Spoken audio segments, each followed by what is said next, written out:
A group of 18 students and 6 staffs from the Tibetan Language and Culture School, Toronto, are currently here in Dharamshala for a month-long summer immersion program hosted in collaboration with Mewem Peduen Chukla School. This educational trip is an effort to reconnect and nurture young Tibetans born or raised in the West with their roots.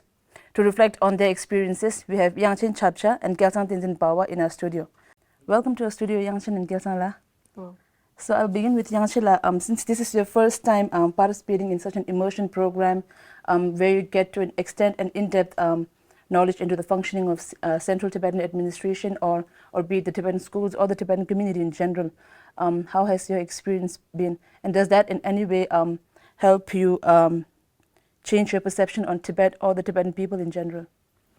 Well, in the West, I don't get to see lots of Tibetan media or Tibetan content.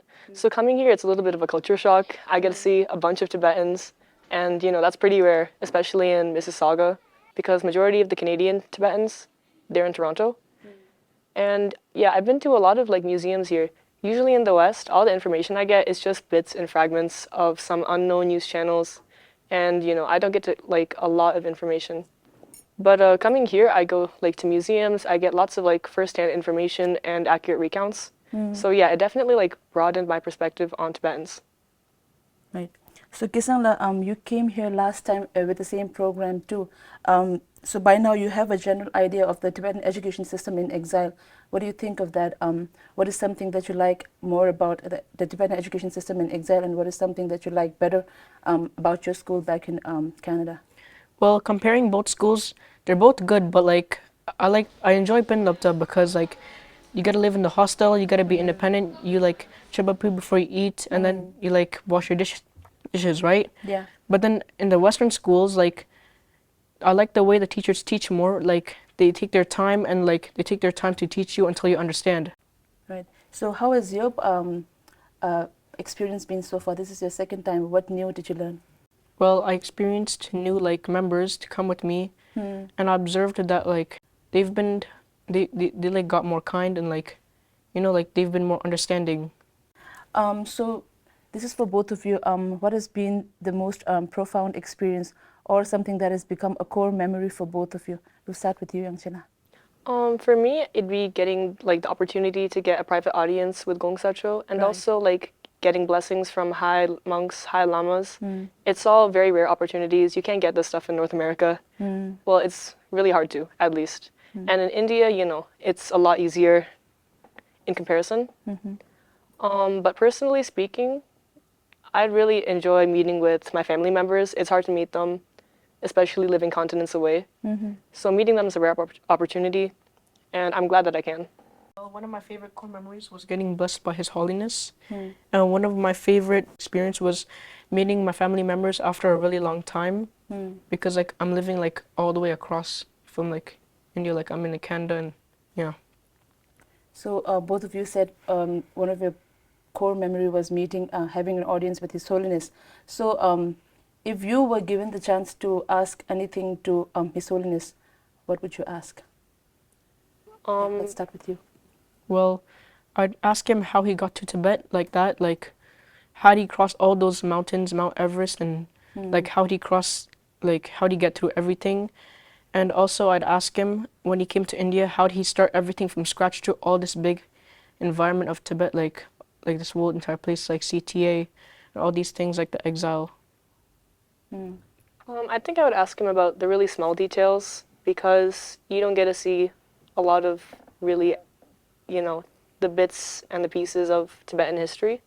So I'd ask him about, I guess, really small things, like how the government would work back then, how people's daily lives were how they spent their time, and stuff like that. Well, I hope you have very important questions to ask. So I hope you are able to ask these questions sometime in the future. So moving on, back in Canada, given the fact that you're surrounded by non-Tibetans most of the time, be it in school, so does that kind of become an obstacle in identifying yourself as a Tibetan? Was that ever a struggle for both of you?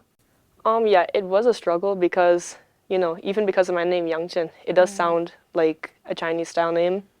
So I'm often asked, are you Chinese? And I could say, no, I'm Tibetan. And they might say, oh, well, isn't that in China? And yes, the country is under Chinese rule, and it makes every introduction a history lesson, which can be a little bit tiring at times. But, after this experience, I'm very confident in my identity. And, I can speak with confidence and say, no, I'm not Chinese. Right.